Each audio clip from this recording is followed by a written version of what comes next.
नमस्कार दोस्तों, मैं डॉक्टर राधेश्याम। हम लोग अब पढ़ रहे हैं लेप्रोसी की जो पुरानी क्लासेज है उसको आगे कंटिन्यू में करने के लिए कीमोथेरेपी ऑफ दी लेप्रोसी। हमने शुरू के अंदर पढ़ा था कि लेप्रोसी के अंदर रिडले जोप्लिन क्लासिफिकेशन के 4-5 वेरिएंट पढ़े थे। मल्टी बेसिलरी, पोसी बेसिलरी लेप्रोसी पढ़ा था, एनएलपी का क्लासिफिकेशन पढ़ा था। सबके बारे में अलग अलग स्पेसिफिक फीचर पढ़े थे। ये सारी चीजें हमने पहले पढ़ चुके हैं। अब हम पढ़ेंगे कीमोथेरेपी। लेप्रोसी के ट्रीटमेंट कैसे करते हैं, उसका मैनेज कैसे करते हैं। इसके मैनेजमेंट के लिए हम सभी अगर शुरू के अंदर बात करें तो सबसे पहले हम मल्टी ड्रग थेरेपी देते हैं। मल्टी ड्रग थेरेपी क्या होती है साहब? एमडीटी। एमडीटी एमडीटी सबसे पहले इंडिया के अंदर 1982 के अंदर स्टार्ट हुई थी। उससे पहले मोनोथेरेपी दी जाती थी, डेप्सोन की मोनोथेरेपी दी जाती थी। तो अब मोनोथेरेपी दी जाती थी, तो मल्टी थेरेपी का क्या फायदा है, तो वो चीजें देखते हैं। इसका कारण क्या था कि डेप्सोन मोनोथेरेपी की वजह से जो रिलैप्स रेट थी वो बहुत ज्यादा थी। रिलैप्स रेट क्यों ज्यादा थी? वो रिलैप्स रेट जो थी वो माइकोबैक्टीरियम जो लेप्री है उस लेप्री बेसिलाई के जो परसिस्टर बेसिलाई, परसिस्टर ये सब ये क्या होते हैं?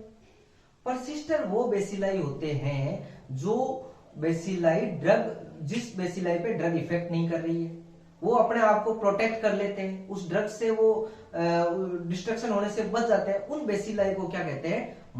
परसिस्टर बेसिलाई। और यही परसिस्टर बेसिलाई रिलैप्स का मुख्य कॉज होता है।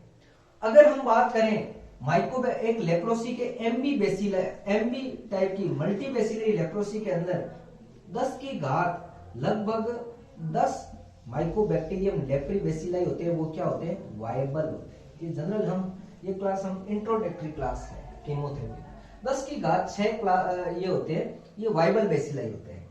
लेकिन हम देखते हैं, हमारी स्टडी ये कहती है कि जो लेप्रोसी के लिए जो ड्रग होती है, एक होती है रिफाम्पिसिन, एक होती है रिफाम्पिसिन, एक होती है आप जानते हो डेप्सोन, और एक होती है क्लोफाजेमिन।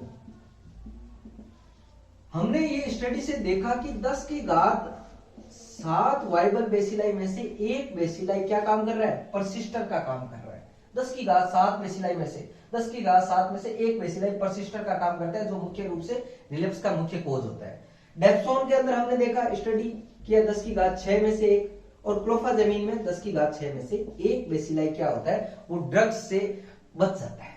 अब ये ड्रग से ये बचे हुए बेसिलाई ही आगे रिलैप्स कराते हैं। तो हमने क्या किया कि इन दवाइयों का कॉम्बिनेशन किया। जैसे एज एग्जांपल हमने क्या किया? रिफाम्पिसिन और डेप्सोन को कंबाइन किया।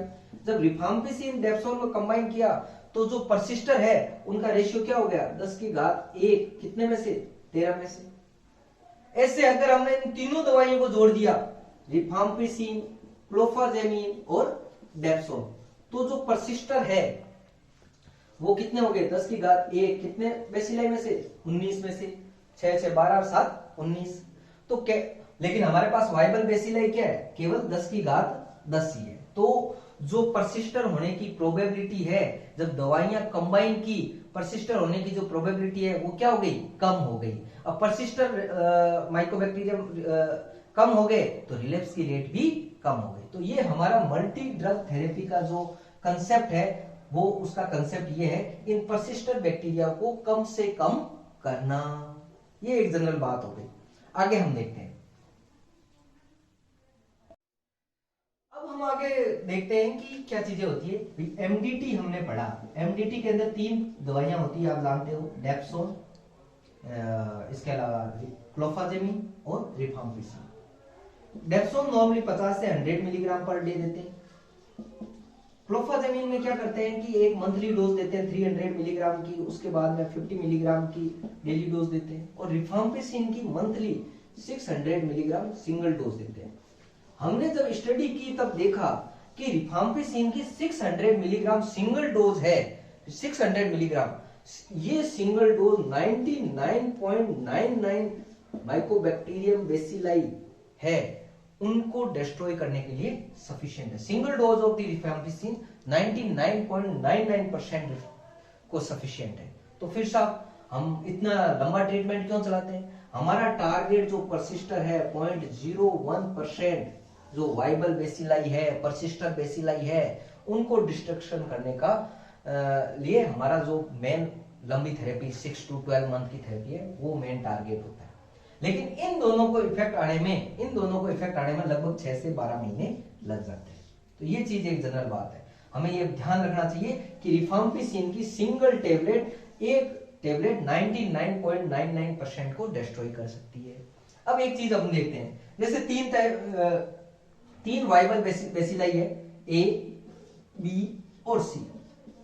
ए डेप्सोन के लिए परसिस्टर है, रजिस्ट है, ये क्लोफाजेमिन के लिए रजिस्ट है और ये रिफाम्पिसिन के लिए रजिस्ट है।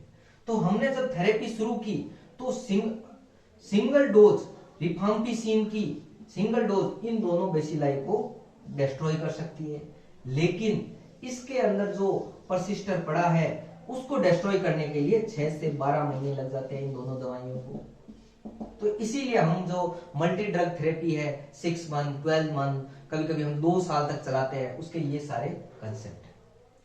एक चीज है कि जितना ज्यादा बेसिलरी इंडेक्स ज्यादा होगा उतना ही ज्यादा टाइम लगेगा जो ये 0.1% है इनको कम होने में। तो इसका मतलब हाई बैक्टीरियल लोड है, उनको टाइम ड्यूरेशन ज्यादा लगता है, इसीलिए हम मल्टी बेसिलरी का ड्यूरेशन ज्यादा होता है। तो अगर हाई बेसिलरी इंडेक्स है, यदि किसी पेशेंट में हाई बेसिलरी इंडेक्स है, ग्रेटर देन बेसिलरी इंडेक्स कितना है, 4 से ज्यादा है, बेसिलरी इंडेक्स 4 से ज्यादा है, उसने रिफाम्पिसिन का कोर्स 3 से कम लिया है और शॉर्ट ट्रीटमेंट लिया है, शॉर्ट कोर्स लिया है, तो उनके अंदर ऐसे पेशेंट जिनका बेसिलरी इंडेक्स ज्यादा है, रिफाम्पिसिन की मिनिमम 3 डोज भी नहीं लिए, ट्रीटमेंट का कोर्स बहुत कम लिया है, उनमें रिलैप्स की रेट कंपैरेटिवली दूसरों से ज्यादा होती है। तो ये जनरल बात है कि एमडीटी क्यों शुरू करनी पड़ी, एमडीटी का क्या कंसेप्ट है, उसका हमारा एक ही टारगेट है कि रिलैप्स रेट कम करो, परसिस्टर को खत्म करो। Thank you very much.